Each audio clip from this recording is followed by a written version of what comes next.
Gentlemen, welcome to the joint webinar co-organized by ICE Hong Kong Association and Temporary Works Forum, Can Safe Excavation Be Safer? I'm Winnie, the moderator this evening. There are a few reminders about this webinar. First of all, we'll be very much appreciate if there will be no photo taking, video, or audio recording of this webinar. To ensure the webinar running smoothly, all attendees will be muted throughout this webinar. If you would like to ask any question, please raise your question using the WebEx Q&A function. To do that, please click the Q&A box button at the bottom of your screen, and the Q&A box will pop up at the bottom right corner. You could type your question in the Q&A box and select all panelists before you send it out. The speakers will answer the question during the Q&A session after the presentations. Before we start the webinar, there are a few updates from ICE Hong Kong Association. First of all, go digital.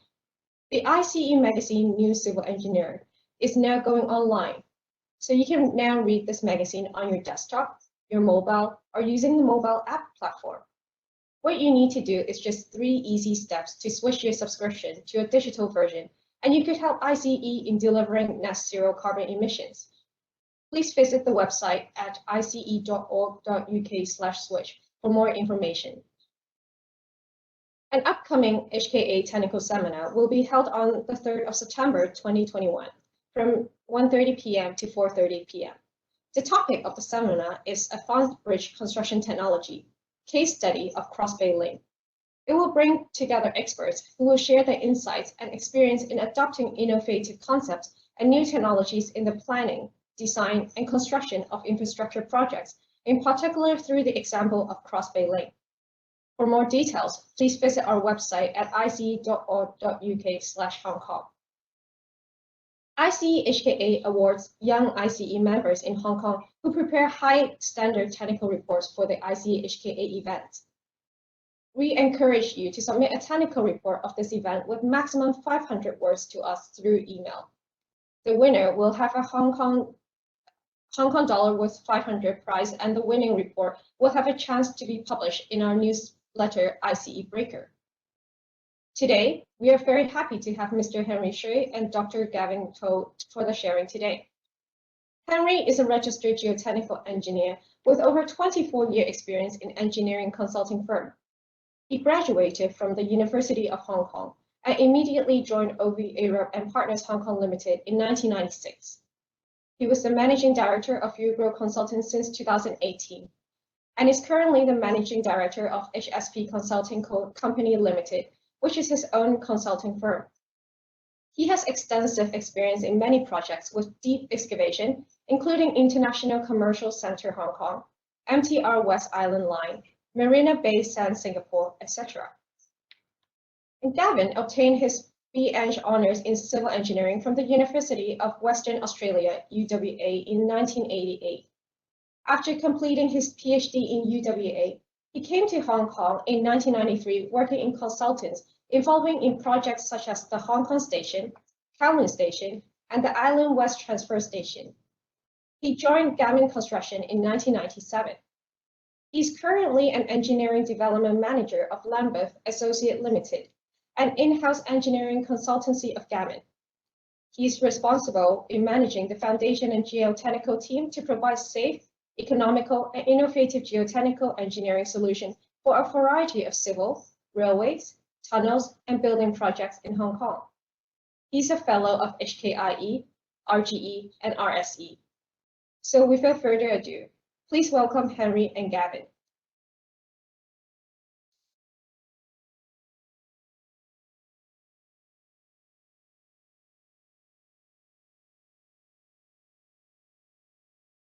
Henry, I think you present first.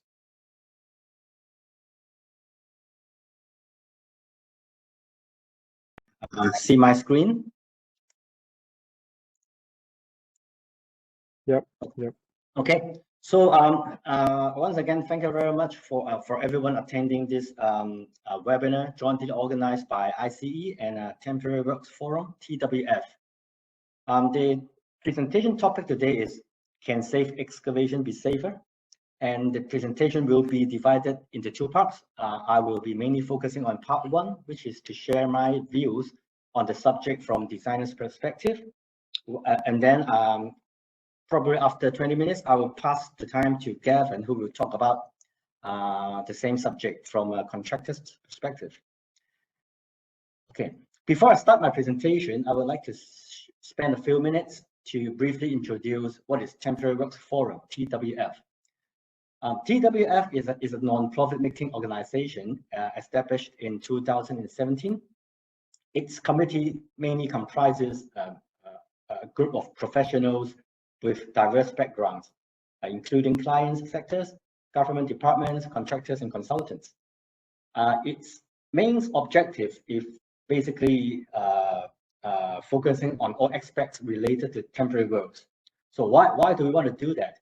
It's simply because we all understood there are a lot of accidents happening all around the world every year in the construction sites. And actually more than 60% of these accidents were related to temporary works. We also noticed that there were insufficient guidelines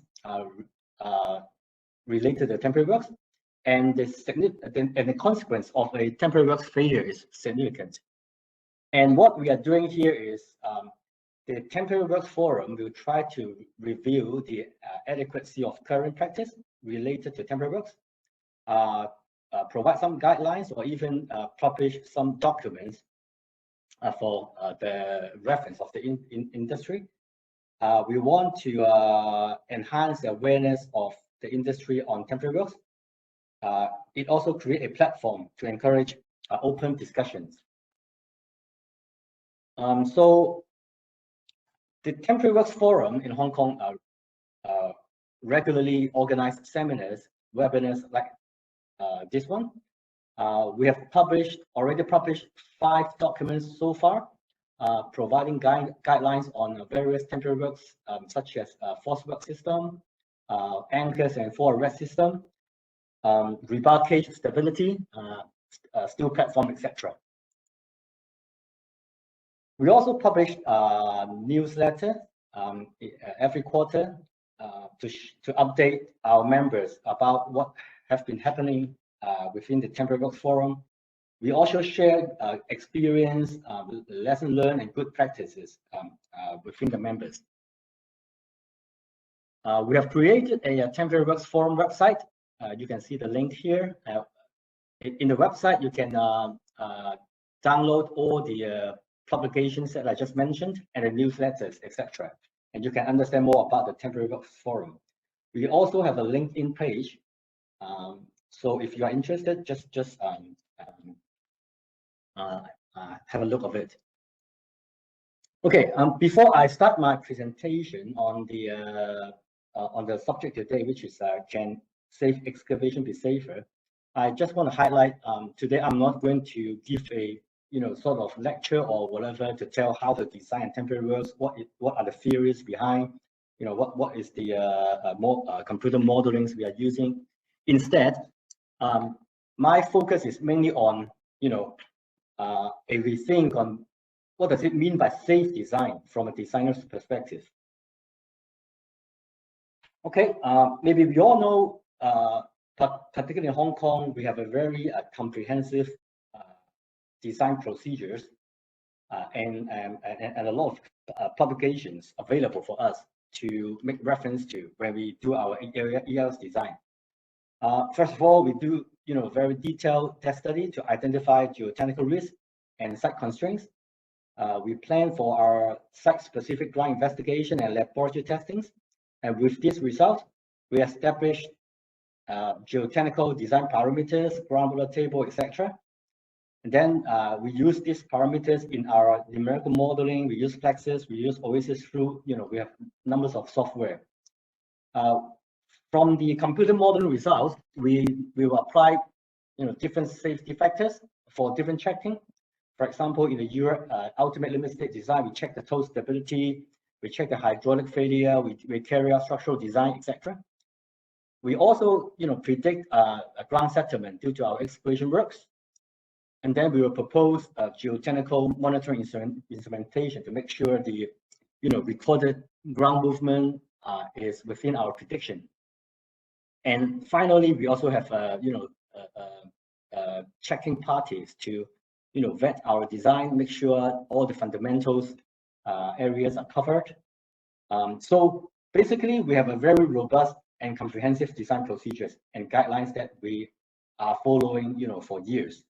But what I want to highlight is that yes, it is very robust, but sometimes designers can still make it unsafe if we overcook, the procedures. Okay. When we talk about the accidents related to ELS, from the statistics, actually most of the accidents are related to the execution of the ELS works itself, such as lifting of struts, installation of struts, moving or removal of the struts, falling objects, striking by moving objects, etc. And only occasionally the accidents were due to or related to a design. And having said that, even those accidents related to the design, it is mainly due to incorrect assumptions, for example, such as using a drain parameters for clay, or specifying improper connection details, but not because of inadequate factor of safety or number of layers of struts. So what does it tell us? It tells us that a conservative design may not necessarily mean safe design, because a conservative design will propose more works to be constructed on site, and the workers will be facing a higher risk because of the more works we propose. So actually, it's a very crucial that we should strike a balance between design conservatism and construction risks. Okay, when we talk about design conservatism, we may notice that a lot of designers has introduced quite a number of conservatism throughout the whole design process. For example, when we establish our design parameters, a lot of us may choose to use a lower bound value for shear strength. We'll use a low correlation between SPD N value and the Young's modulus of soils to estimate the soil stiffness. We may use a very conservative ground load table, sometimes right at the existing ground level, even though the site is, next by the seafront with a seawater level 4 meters below the ground level. So why did people do that? Sometimes it's because we may think it's easier to get approval. We don't need to spend time to convince the government or the checking authority. But with all these conservative design parameters, what we will get is larger predicted settlement, a larger member loads, and it will means as a designer we have to specify larger strut size, more strut layers, larger preload. This will increase the risk to the worker if all this are not absolutely necessary.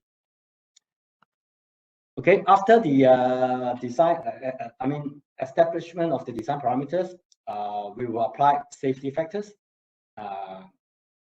So I've seen designers using more than required factor of safety in their design. For example, they may think, okay, the utilization of the strut of 90% is too high. We better reduce it to 60%. But the point is, why do we need to do that? Sometimes the checkers also request for a higher factor of safety, just to buy extra margin of safety. But again, this will cause us to specify more works in our design. Next is the criteria. I've seen designers adopting very stringent criteria without any good reason. For example, I've heard in many occasions that the vertical spacing of the template struts cannot be more than 3 meters. But regardless of the numerical modeling, I've seen people using a settlement limit of 25 mm, even it is only a greenfield site with no sensitive structures or utilities nearby. So I've seen people trying to, theoretically reduce the predicted settlement by adding 1 or 2 more layers of structs or increasing the preload. So all this will further increase the amount of works that the workers need to build on site. And so what we can easily imagine is, with all this conservatism, this explains why in the past our excavation works on site is quite simple and neat, while in recent years we may be able to see a lot of construction sites like the photos in the right hand side. Many layers of shelves, many crossing with the temporary platform, many bracing, you can't even walk through. So I think the point is it really safe? Is it really safer by putting more elements in? I think this is a point we need to pay particular attention. So in order to make our design safer, I think there are some little steps we may consider when we carry out our design works. First of all, I've repeatedly said about this, try to avoid unnecessary design conservatism. We have to trust our knowledge. We are professional. If the factor of safety is enough, then why should we provide extra factor of safety? Okay, when we establish design parameters, I would suggest we should always go for a reasonable parameters rather than always using a lower bound values. For example, I've seen a lot of people using for fill material. I've seen a lot of people using fine angle of 30 degrees, even though we have good laboratory test result showing it can be 33 or even 35. So I think the point is we should try to avoid to be too conservative. And for estimating the stiffness of the soil, in addition to using a more realistic SPTN profile, we may also use a higher correlation as already recommended in a lot of papers and publications.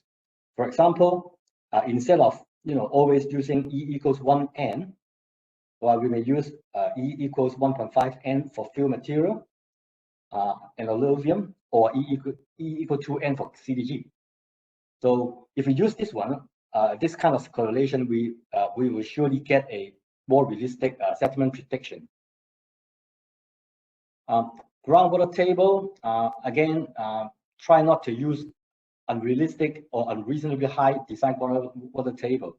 If the site is next to a seafront, right, the ground level is 4 meters or 5 meters high than seawater nearby. Why should we use a groundwater table of at the existing ground level, which is just unrealistic? In addition, we may consider using different groundwater table for different checkings.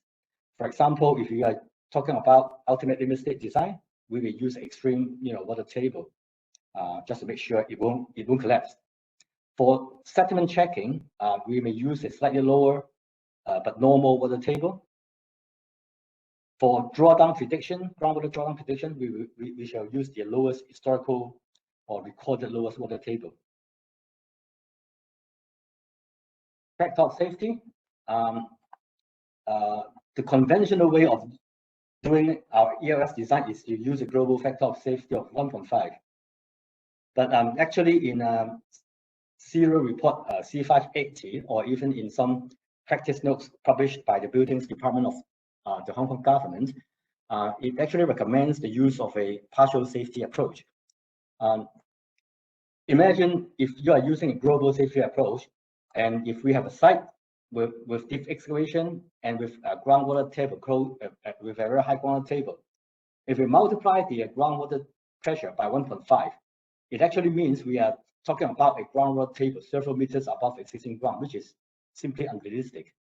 So using safety factor approach will help to solve this problem, because the safety approach will only apply safety factor on the shear strength and the surcharge, but not the groundwater table.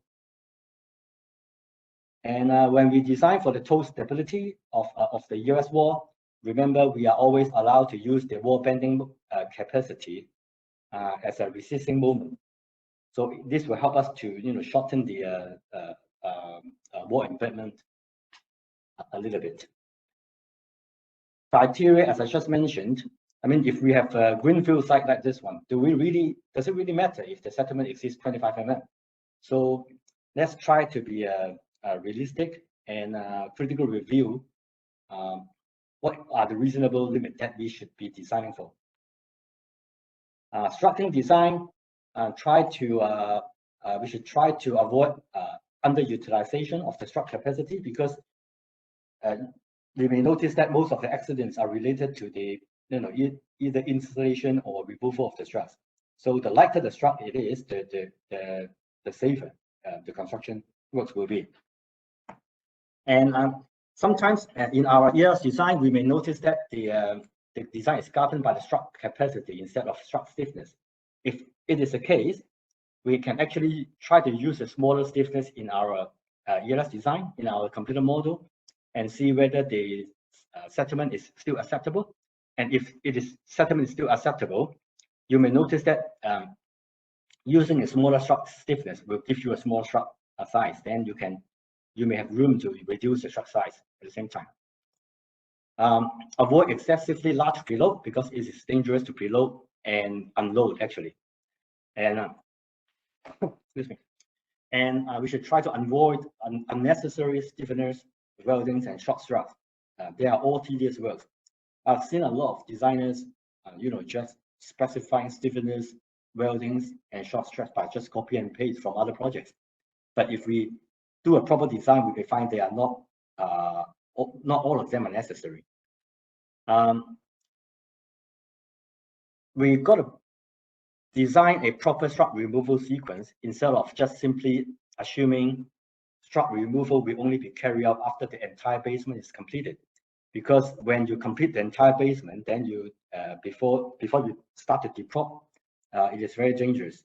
Instead, we may consider removing the strut layer by layers when we build the basement slab bottom up.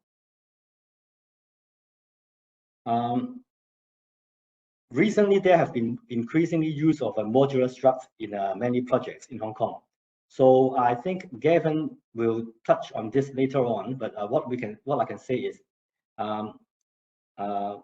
all the strut modules will be fabricated offsite in a better working environment. They will be delivered to site, assembled by simple bolts and nuts method, no welding. So basically, make the working environment or condition better. They are faster to install. So a lot of advantage of using modular struts. Last one I would like to talk about is the use of a circular diaphragm wall. If we have a very deep excavation and we need to control ground movement, circular diaphragm wall will be very efficient, because hook action can actually help to eliminate the amount of struts, steel struts required. You can see these two pictures. I think the right hand one is the right hand side one is the International Commercial Center in Hong Kong, where we excavated 26 meters of deep excavation without any layer of steel struts across. And the left hand side one is the Marina Bay Sands. We have used a circular diaphragm wall in various areas. They are big. They are 120 meters in diameter to cover them. But when we take down in soft clay, we didn't install any temporary steel struts across. So this is very safe and fast and easy to excavate. Last but not least, I think we've got to pay more attention to our geotechnical instrumentation monitoring data. I've seen a lot of people, only seeing this as a, paper filing purpose. They receive the data, put it in the shelf, and file it. But in actual fact, it is very important. The data does give us an early warning about any abnormal situations happening. So my conclusion is, if we to make our design a little bit safer. It only involves a slight change in mindset from more works, which is complicated to construct, to adequate but simple. I think this is my last slide. I think to make the design more safe, we need everyone's contribution. Everyone can make a difference. For the clients, it would be ideal if they can select a capable designer and contractor and make sure they have enough fee to produce a safe design and to execute their construction work safely. For designers, as I just mentioned, we should try to our best to avoid unnecessary design conservatism. We should consider the constructability and construction risk, but not to always let the contractor to sort out. Okay, because we don't have enough fee, let the contractor to sort it out. This is no good. For the checking authority, it will be good that they can appreciate conservative design does not necessarily mean safe, and hopefully they will no longer ask for extra factor of safety in the design. For contractors, it will be good that if they can identify any enhancement works on the temporary works design earlier on, but not only leave it to the late, to very late. Only when they build it, they identify a problem, they want to raise it to the designers for modification, but then they have no time. Then sometimes they will run the risk because they are running out of budget and time. They just convincing themselves, okay, this is only temporary, let's get it done quickly without any proper checking. So I think this is all from me, and thank you very much. And I would like to pass my time to Gavin. Okay, you can hear me, right? Yep. Thanks, thanks, Henry. Just let me share my slide first.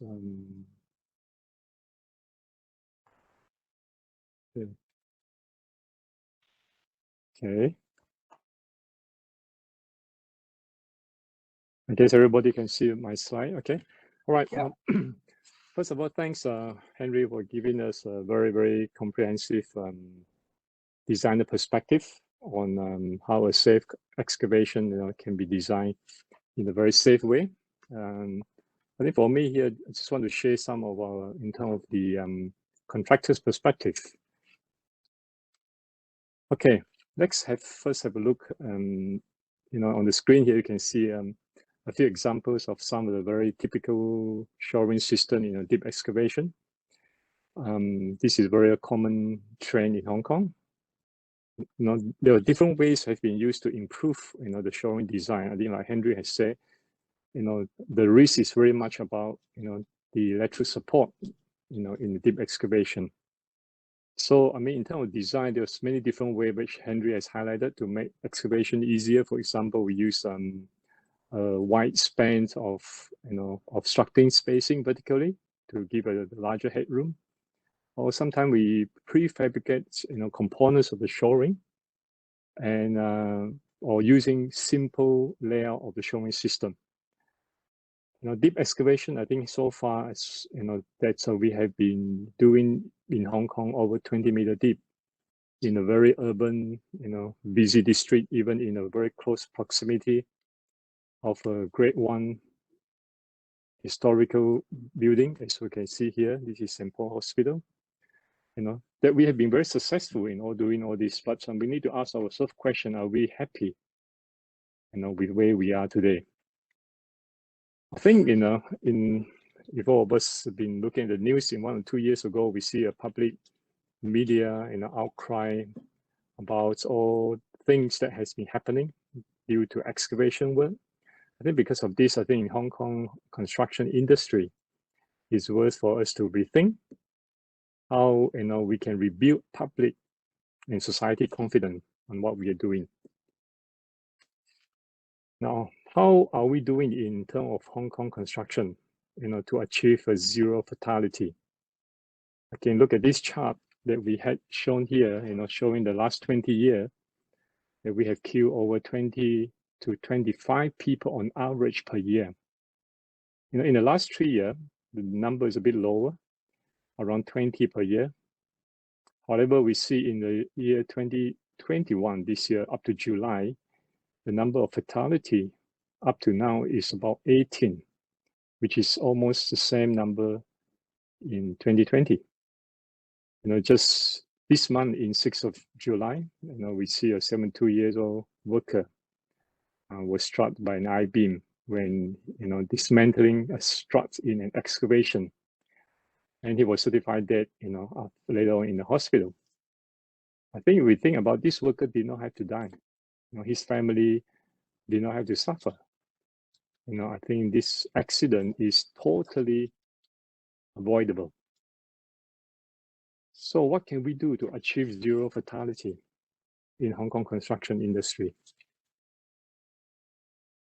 Now, we may not have all the answer, but there are something that I believe that we can do to make a difference. What I've shown here, at least 3 pieces of puzzle: buildability, standardizations, where we can rethink in our excavation design, considering design for safety. Another puzzle, communication, how we convey the key message to our frontline who is going to carry out the works that we design. So these are some of my thoughts that from the little experience that we have gone through, I believe that may help to achieve a sustainable and a safe excavation. And there's this last piece of puzzle, which I think is a very important and needed process to make a safe excavation safer. Okay, let's look at the first one, buildability.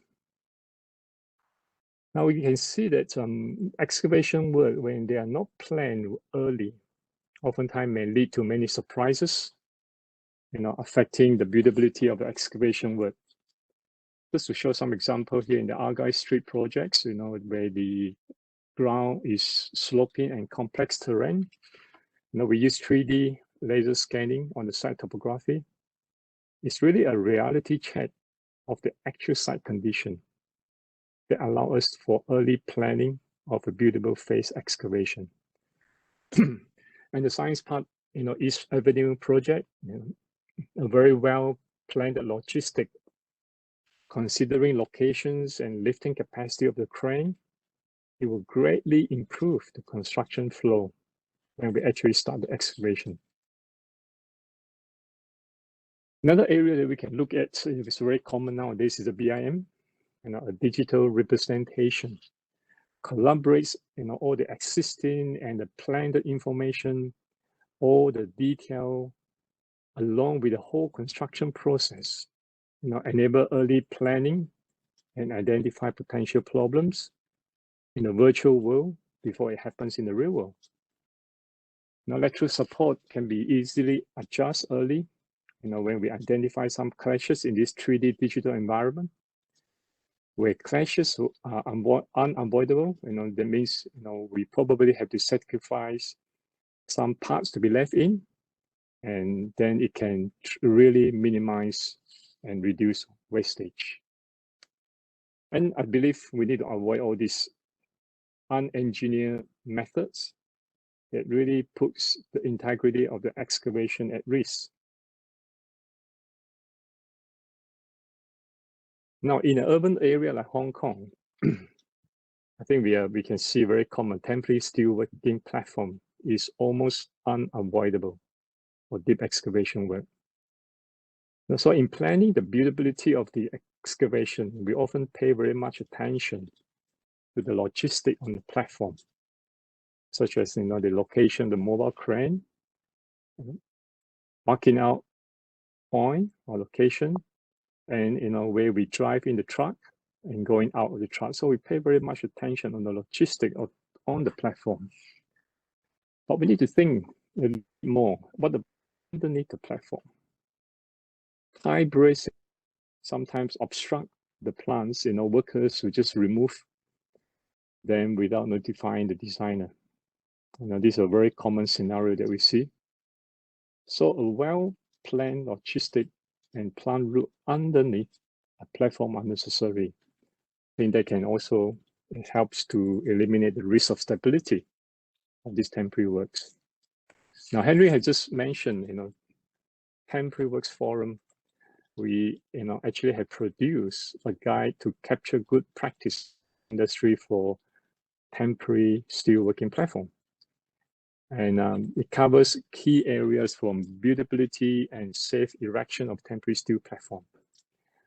I think one thing I believe is worth all of us to look into this is this designer checklist that has been developed. For example, asking ourselves the question, is the platform really necessary?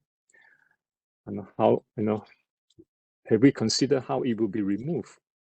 Any whole point during erections and dismantling of the platform? All this, we have captured it from lesson learned from past experience. That is really to help, all the designers, site engineers, project managers, even planner, to provide a holistic view when we design temporary working platform for excavation. Okay, 2, standardization. Henry had just mentioned, I think, that we see very commonly lateral support in excavation. They are designed to provide stability to the excavation. Erections and removal of this shoring platform, these members are really a high risk activity in the excavation work. I think it's worth looking at this photograph. The structure we design is huge. This really gives us a sense of the kind of steel structure that we design in the excavation. So considering this a systematic, installation or shoring using modular sections, that can really help making installation and even removal activities repetitive. When things are doing in a repetitive manner, it tends to result in a much safer construction. The modularization or shoring members in deep excavation, that really facilitates safe handling and reuse. It has proven to be time and cost effective. This is not a new idea in the industry. And if we think about a little bit modularization of shoring, it could be considered an application of what we call DFMA, design for manufacture and assembly. Now, back in 2018, Construction and Development Bureau published what we call Construction 2.0, and it really support the use of DFMA and MIC, modular integrated constructions, being implemented in the buildings works in Hong Kong. And the report, if you look at the report, it does highlight that in UK in 2015, it mentioned that nearly 50% in UK of the on-site construction that did not use DFMA or MIC were unable to provide a realistic completion program. So you see the standardization of the modular slab give us the application on DFMA will actually give us more surety of our construction program. Now, in modularizing the shoring, some integrated modules component that we can plan and design, manufacture and fabricate it, offsite in a factory, using high efficiency, machines and skill level in a very stable and suitable environment, and to deliver to the construction site for assembly. Some other component, for example, preloading, lifting eyes, edge protection, all this can be integrated to reduce on-site welding and to keep it to the minimum on-site welding. And again, with less welding, we have less hazard to the worker. Standardizing of member size, that can be reused. This is a very key success of modularization of shoring member. Now, in Gammon, our strategy is to really develop a system of strategic selection of member size and component lengths based on our historical design data, so that this can really facilitate the flexibility to reuse all these standard shoring member in most of our similar kind of excavation project. Another area of standardizing using modular style is a business driver. I think it's worth to highlight here. We can see that up to 85% loss in value if the shoring is sold and scrapped at the end of the life cycle of a deep excavation. And we know that in the module we use bolt connection can have significant time saving on installation. Looking at this rough estimate, we can estimate at least 2 man-days can be saved using modular bolt connection compared to a traditional welding connection. Again, less welding, less hazard to the worker. That means it is safer. Now, the third one I want to talk about is communication. And how do we communicate our design intent and construction details to our frontline?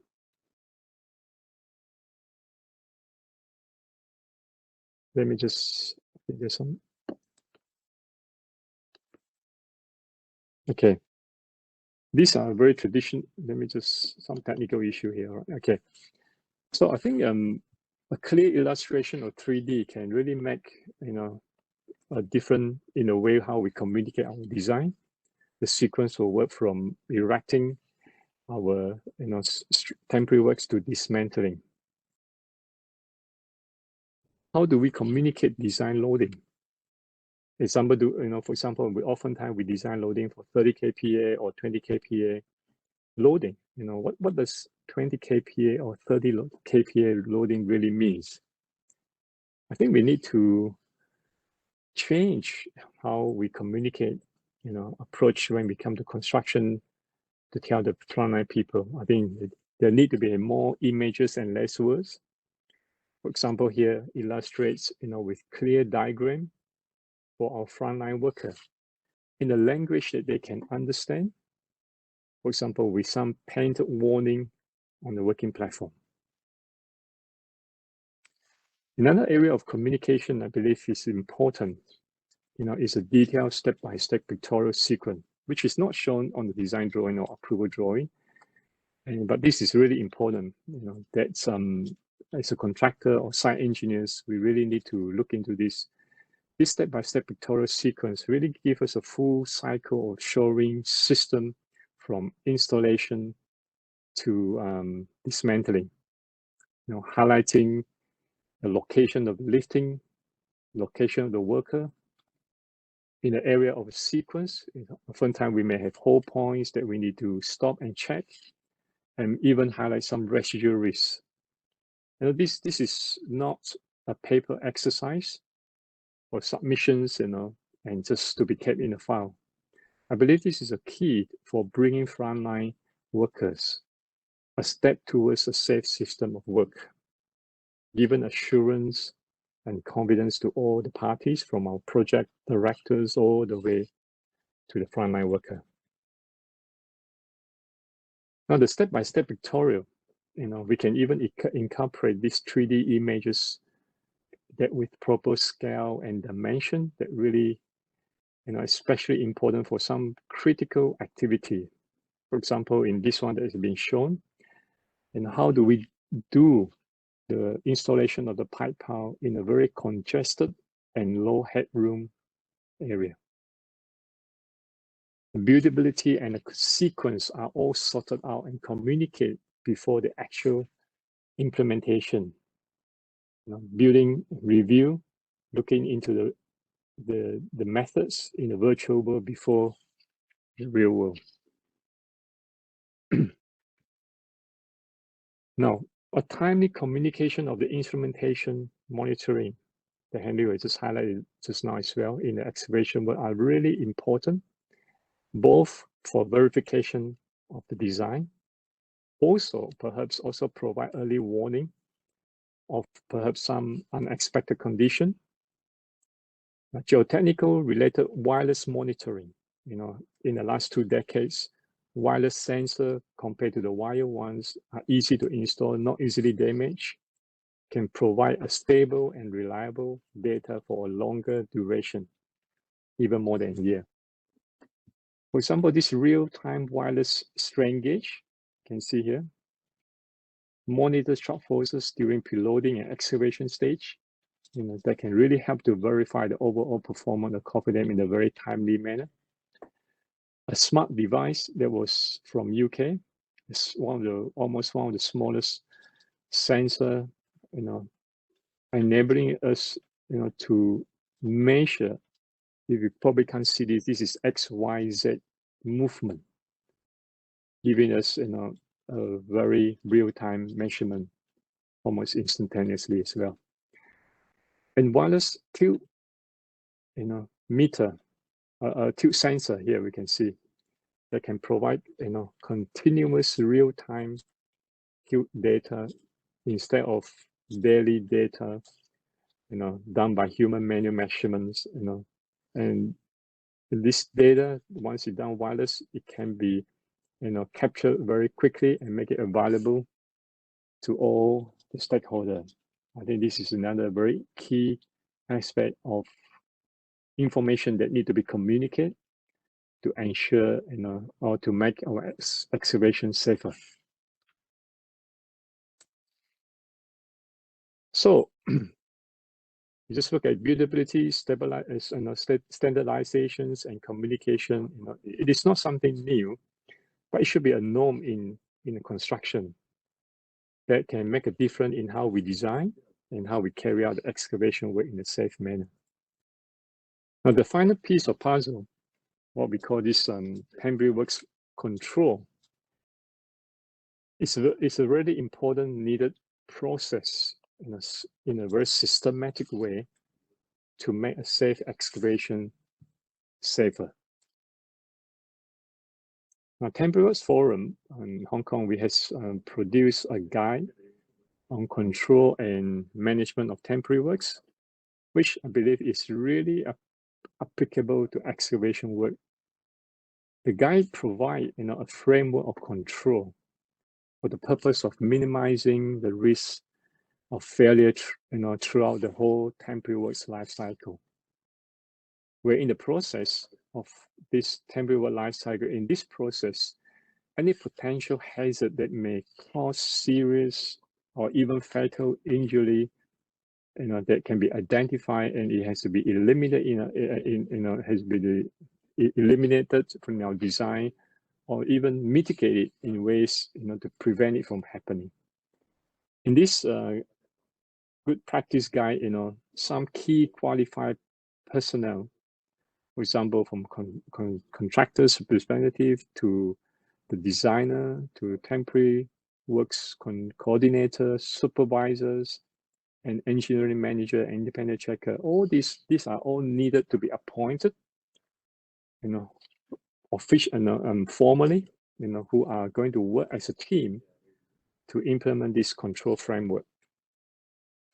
Now, just to highlight a little bit of this guide, in all the temporary works here are allocated, risk category A, B, C, from major complex temporary works to some minor simple temporary works. This risk category will determine the required qualified person for design, checking, and inspection of the work.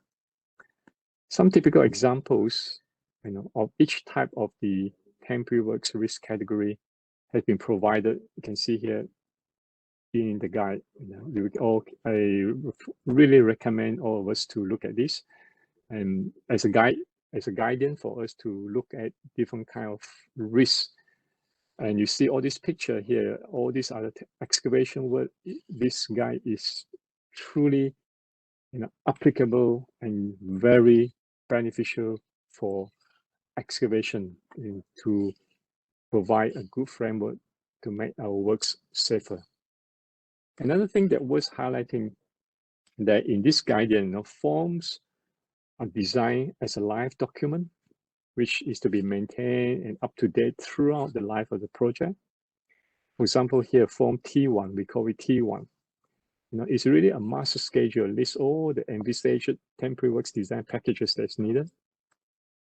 Form T2, what we call design brief, convey all the requirement of the design, to the designer. Information should be unambiguous and as complete as possible to ensure the design will meet the expectation of the construction. We have another form, what we call T3, design change, that initiates as soon as some change on site is identified. And the change should not proceed on site until the design change in T3 has been confirmed. Last, a form T4 is permit to load or permit to remove. When the stage of the temporary works is completed and ready for loading or dismantling, this is a control mechanism. So, this is a few highlights of this guide, which I believe is really useful for, that is applicable for all kinds of temporary works, including excavation as well.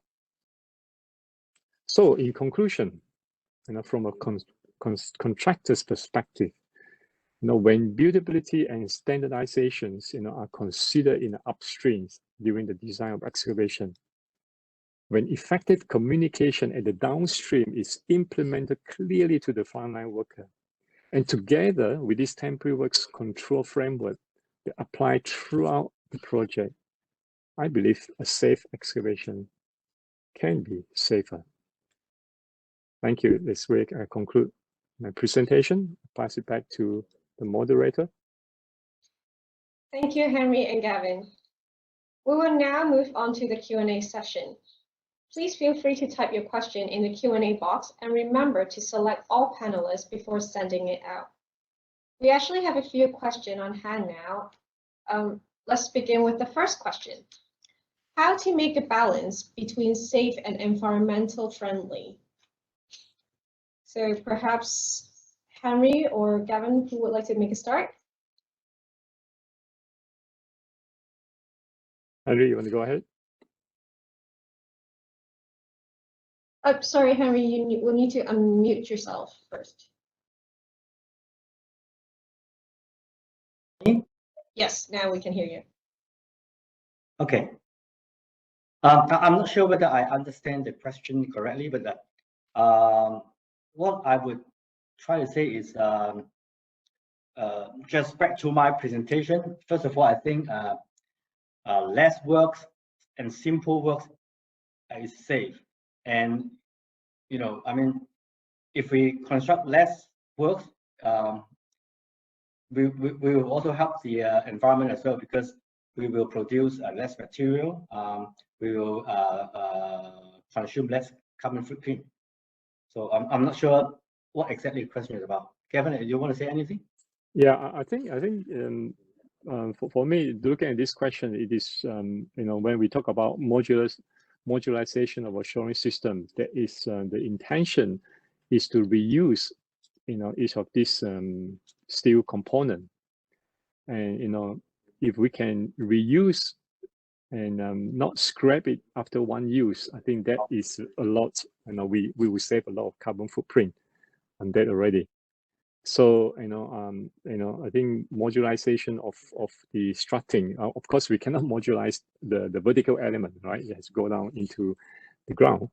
But I think there's a lot of things we can do to modularize, make it reusable, and that is I think is a very highly environmental friendly and sustainable as well, and not only cost saving. Not only reduce hazard because it's less welding as well, but the key challenges of modularization is really for us to find is the continuity of usage.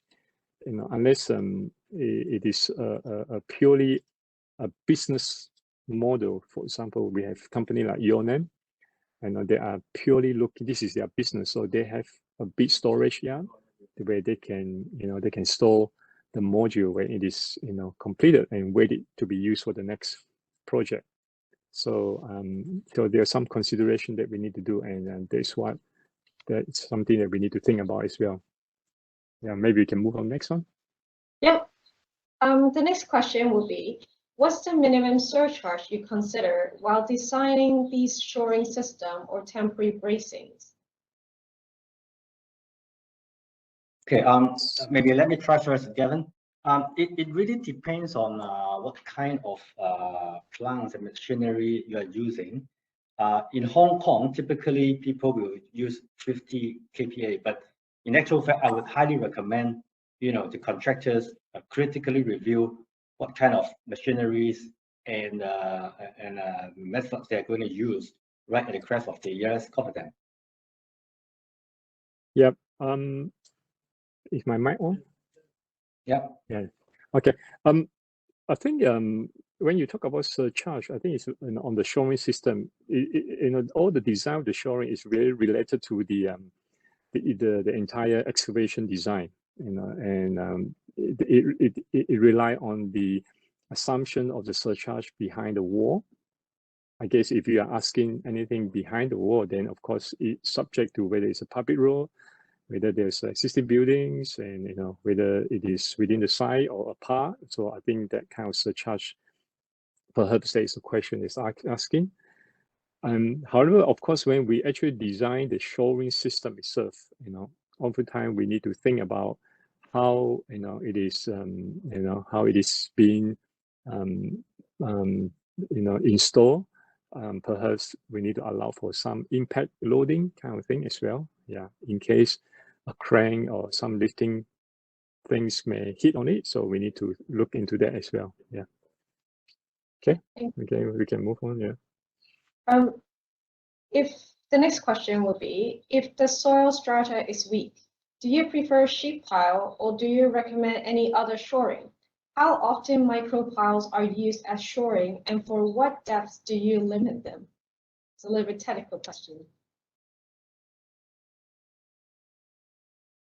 Well, it's related to design. I think it's weak is more likely to be talking about soft clay and kind of thing, right? Yeah, I would say it really depends on numbers of different factors. For example, the excavation depth, how much movement limits we can tolerate. We have used sheet pile in a soft clay if the excavation depth is not too deep. But I mean, it really depends, to be honest. For micropile, it's not very common in Hong Kong, I have to say. We have used bore pile wall, secant bore pile wall, or contiguous bore pile wall, and the depth. If you talk about the depth of the piles itself, it could be 30 meters or even 40 meters. It's not the problem in terms of there's no limit, no big limitation on the pile depth. Not sure whether I answered the question. Yep, it's pretty much answered. Yeah. Okay, thank you. And on to the next question. How do we balance between safety and the design or construction cost investment in a project? Safety and design construction cost. I think in terms of safety, all right. Safety is always number one. I can tell you that in any construction, we have to make sure that everything is safe. The whole structure has to be safe. That is number one. And this number two safety is how it is going to be install and remove. For example, we talk about excavation here, these are all temporary structuring. It has to be removed, and we need to think about that kind of safety as well. And that is number one, safety first. If we can design any of the temporary shoring system in a deep excavation, if the design would work and it can give much more safer, we will go for it, even if it requires us a little bit more cost investment, just a little bit more, maybe a heavier vertical element. But if we can reduce a 5-layer or strut to become 3-layer, and the cost of the vertical wall it's not double or it's no, depends on the overall project investment, then I think we'll go for it. Because when it's, in Hong Kong, I don't know about different country, maybe different, Hong Kong program is always our biggest challenge. and we want to keep the safety, and we want to achieve the program. So I think hopefully that they can give a little bit of balance between the two, and we need to think a little bit more. In terms of construction, yes, safety is always number one. Thank you. And our next question is: minimizing welded connections one of the ways forward in future temporary works? Which one? Minimizing, sorry, say again. The minimizing welded connections. So instead of using bolted or other kind of connections, welding would probably, I think it's asking for, is welding going to be the trend for future temporary works? Welding, minimize welding on Like the way welded future. Yeah, yes, I think it is true. For example, we are here, we're talking about deep excavation, right? You'll find that most of the time, not all, but most of the time, our structure is under compression. Yeah. And so when it's under compression, I think a bolted connection, is really good. And of course, bolting, we want to minimize welding, However, there could be circumstance and situation of other kind of temporary works, where, durable, with how durable is this temporary work structure? How long is going to be, standing there? I think we need to take into this consideration. If certain temporary works, that is going to be there for years, and it's going to affect the publics, and the risk category is going to be high, we need to perhaps think about welding that give us a more durable and robust kind of connection detail. But yes, we should aim to minimize welding that can improve our insulation, and also in a way also improve safety when we have less welding. I think there's a question on observation method. Yeah. Yes, there was a comment about observational method. It is widely used in UK and US to enable omission of strutting and enhance safety. Does both Yes. comments or It's a fair comment. It is a very fair comment. Yeah. I think 2 years ago, I did do another presentation. I did mention about this observation method, and the observation method has been talked about. The moment there was a good momentum about more than 10 years or even 15 years ago. Yeah, more than that. However, I think because of we're still facing a lot of challenges in terms of how acceptable it is to the public in Hong Kong, and we are still going through a hurdle. Definitely is something that for me personally, I have personally done 2 observation method design for Hong Kong project, but it was not successfully implemented because of virus issue. We were submitted or ready to be submitted, but was not able to be implemented or submitted at all. So yeah, it is a very fair comment, and yes, it is something worth looking at. Observation method in excavation. Yeah. I think one of the hurdles for observation method is the from the checking authority, because in Hong Kong actually the checking procedure is very stringent. They seldom allow flexibility for contractors to modify the works based on observations.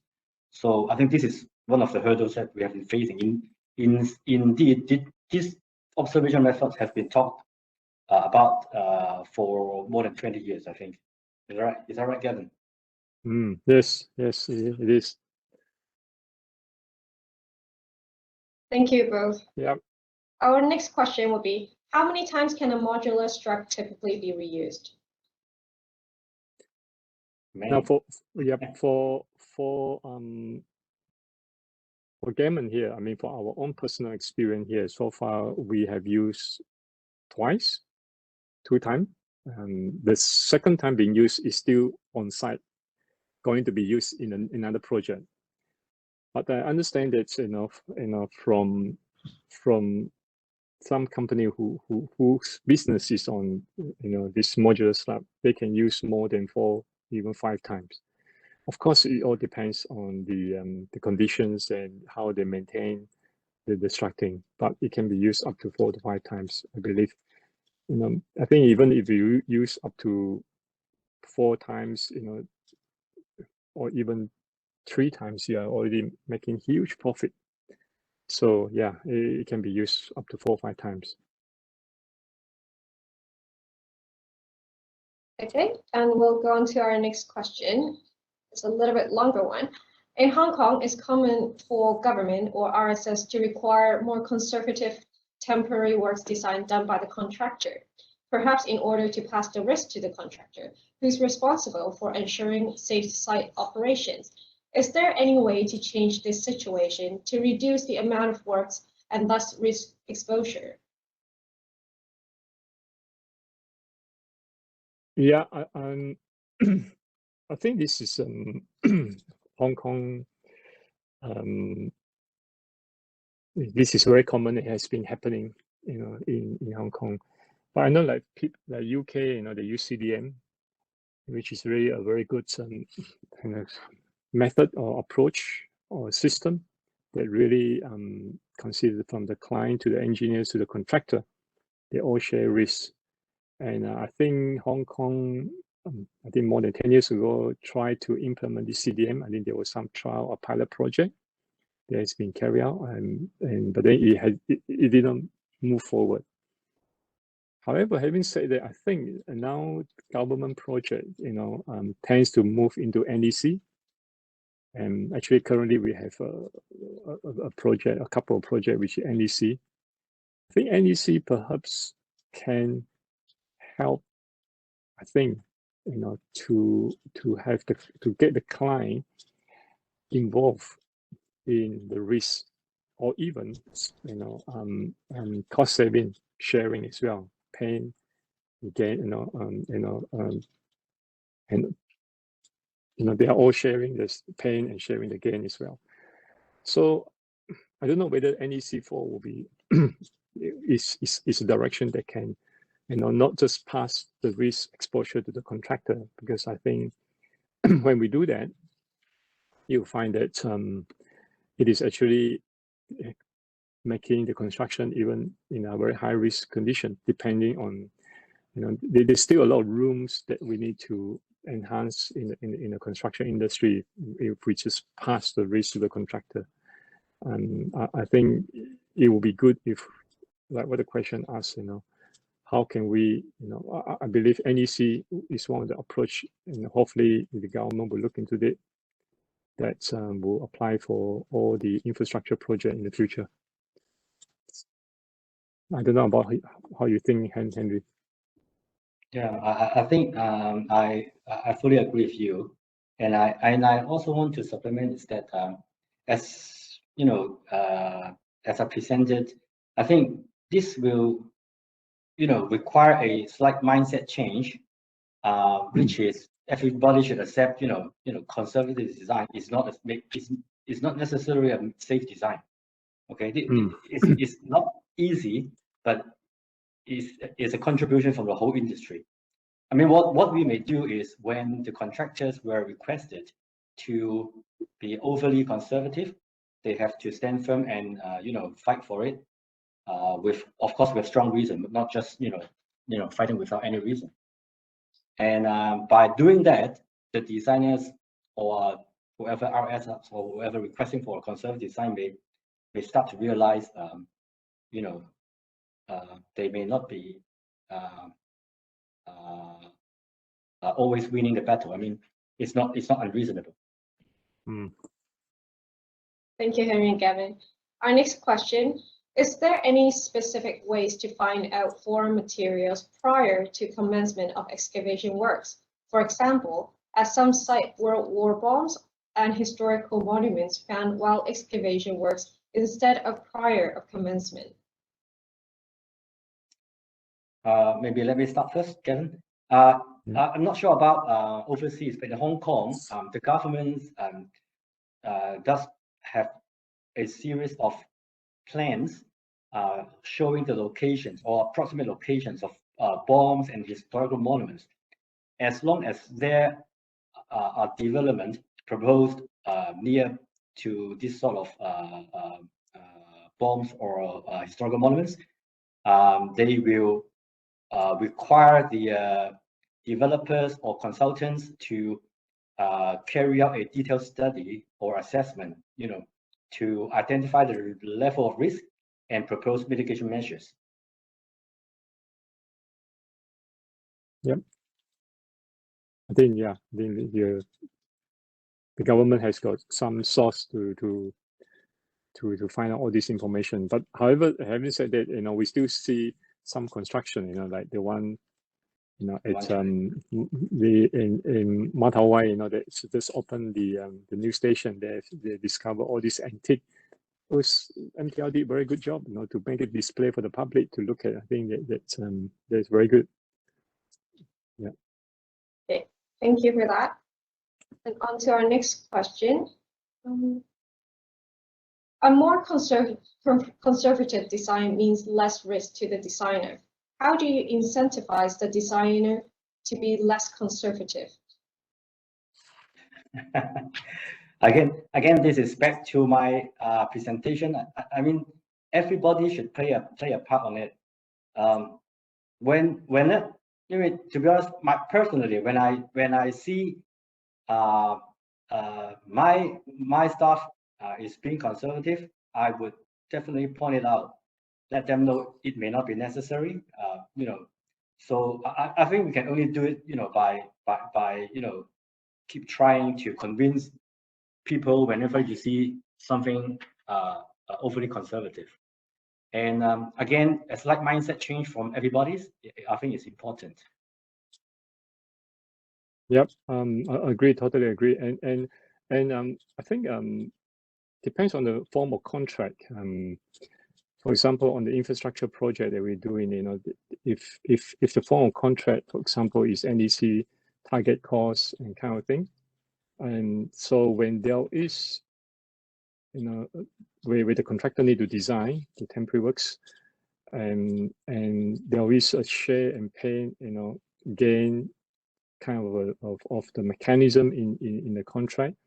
I think there is a lots and lots of incentive for the designer, that either whether you are on the client side or the contractor side, there's an incentive because everybody gain. So I think that will be, if we have the right form of contract, procurement contract, I think that will help. Yep. Thank you. And our next question. Assuming 5 basement excavations around 20-meter depth with hard strata, do you reduce the effect of surcharge values at deeper level as chances of load distributing there are very rare? Okay, I mean, if the ELS design is done by, computer model like Plexus or Oasis True, etc., I think they will take care of that by default. If we are doing some hand calculation, there are also some equations that we will use to reduce the charge at depth. Thank you, Henry. Our next question will be, assuming safe system of works are already in place, yet deaths still occur. Is it the case that better education and training around safe working practices required as part of activity-specific training? Definitely, I think I totally agree with that. And when we talk about something that we could do much earlier is what I share, step-by-step pictorial methods, statements, and sequence of words. All this has to be communicate either through training, through everyday briefing, pre-work, we call pre-work briefing, and has to be communicate to the frontline worker who's actually going to carry out the work. And so I think we need, as an engineer, as a designer, we need to do whatever we can to provide information and communicate clearly to the frontline worker. course, at the same time, we need to take care of the worker as well in terms of their welfare. We need to make sure worker working as a team, how do we build out this kind of culture that where everybody take care of each other during the process of the work, and to also need to make sure that the health condition of the worker are fit as well, and all these things contribute of it.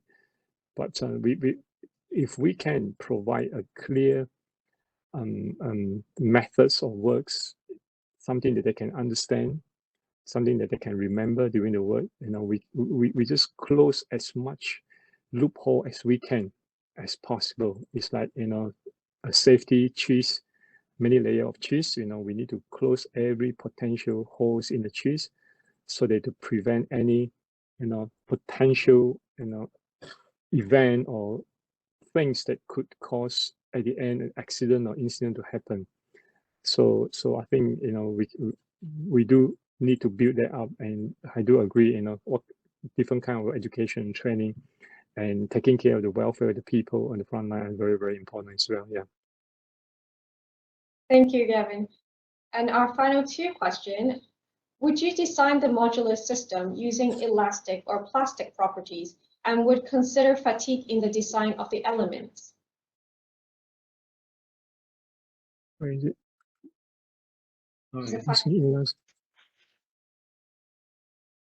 Okay.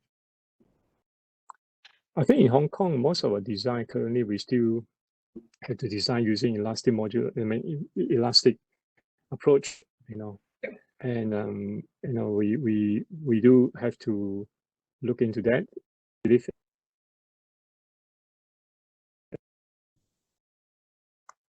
Thank yes, you. I mean we if we want to go for plastic design, we may face a very we may face a battle with the checking authority. Yeah. Thank you.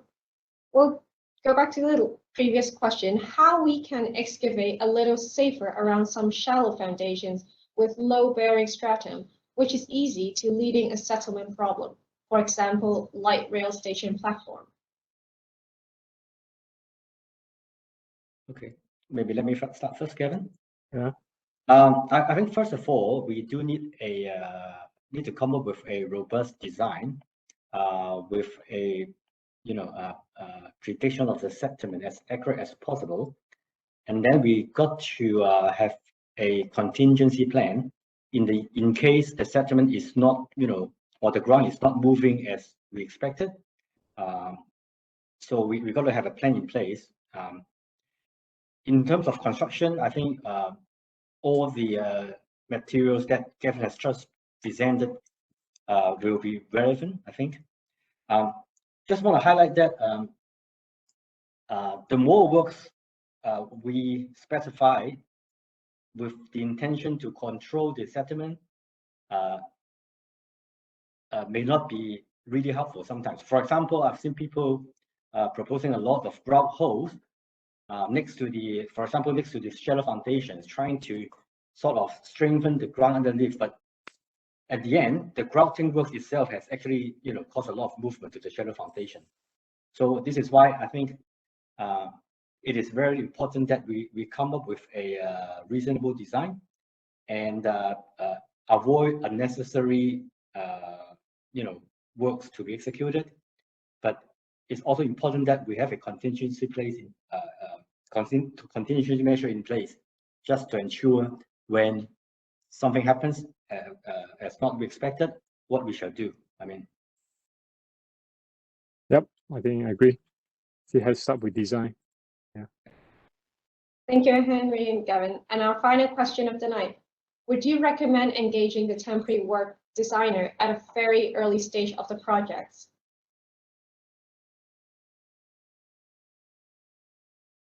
Temporary works designer. Definitely, I think when anyone design any of the temporary works. I guess it depends on the temporary works.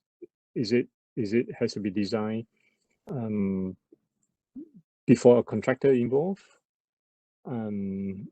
If any of the temporary works have to be designed, for example, the deep excavation in Hong Kong, they are all temporary works. The client will have engaged the consultant, which will be the temporary works designer, and need to get them involved in to be a part of the temporary works design. And when the contractor is engaged to be part of the team to control, the whole process of installation and into dismantling and things as well. Yeah. Henry, any final comments? No, I'm fine. Thank you. Okay, so we're now approaching the end of the webinar today. Ladies and gentlemen, on behalf of ICE Hong Kong Association, I would like to thank Henry and Gavin for their sharing today. I hope you have all enjoyed this webinar. We'll send the attendance certificate by email in about a week's time. Once again, thank you very much for joining us today. Have a nice evening and see you next time. Okay, Thank you very much. Thank you. Thank you all. Bye. Yes.